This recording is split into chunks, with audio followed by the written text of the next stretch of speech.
there, we are back with another What Do I Eat in a Day? I'm actually going to be making some waffles. I'm going to be making my kids a version. Actually, my daughter's going to be making the waffles for her, and then I'm going to be making a keto-friendly waffle recipe that I've already shared. That's one of my favorites. Let's get started. Woo! Hi there, if you're new to this channel, my name is Angela of GrassfedMama, where I share tips for busy moms who want to eat low-carb and keto-friendly recipes, tips to help you stay on track to hit your goals so that you can have all-day energy without the sugar. Make sure that you like this video and subscribe to this channel so that you don't miss an update. Adeline's gonna mix up her waffles, I'm gonna mix up mine, and let's get started.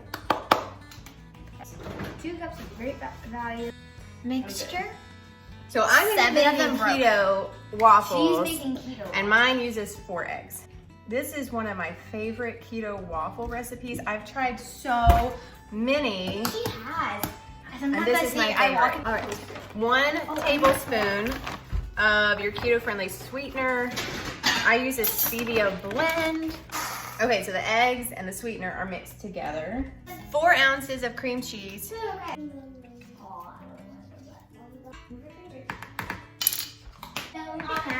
So this is a big bowl of keto waffle batter.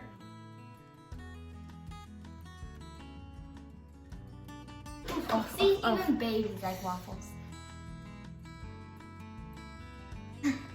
That's so cute. Lola, just eat. While those are cooking, let's chat about some make ahead things. I think the hardest thing about staying on track with keto is just having food available. So a lot of times, you know, you can buy like cheese sticks, things like that you can just eat and they're keto friendly. But I know sometimes for me, I like to have things that I can either have in the fridge that I can heat up. So sometimes that means doubling recipes. So this keto waffle recipe, I actually doubled today. So I'll freeze some and then I'll have some that, you know, you can even make some eggs with it and have just a great meal.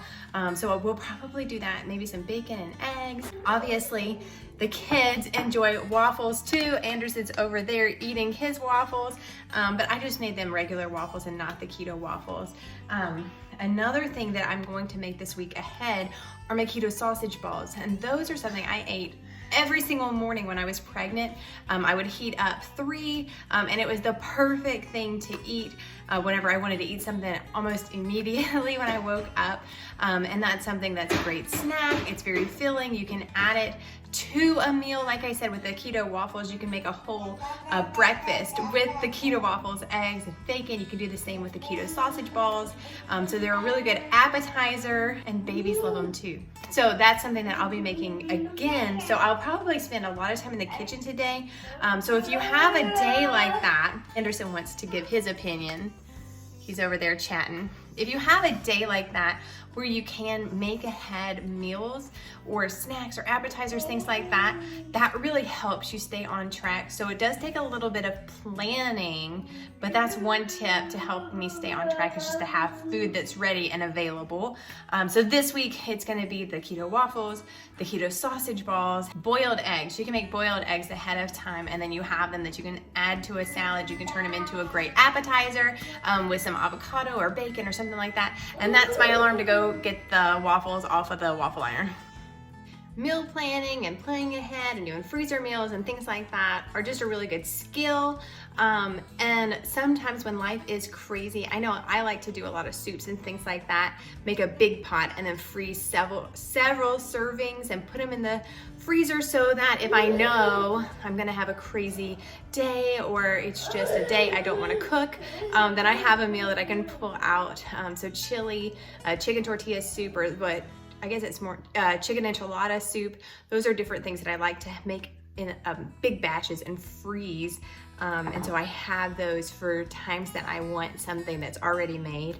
But then whenever it's just your weekly sort of process, making double batches doesn't add a lot of extra time. So that's something that I've learned along the way that really helps. So this is actually a double recipe of the keto waffles so that I do have some to put away. I've also seen a lot of people use waffles as their bread for sandwiches, and this recipe would be really good. You could make it savory, really simple by just adding some different flavors. You could even add, keep it plain with, leave out the maple flavoring, leave out the stevia, and then you have a really good just plain bread that you could make like a Sammy, a panini type sandwich. So I think that's something that I want to try maybe later this week. Another recipe I really like to make a lot of ahead of time are my keto sausage balls. So I'm gonna make those real fast.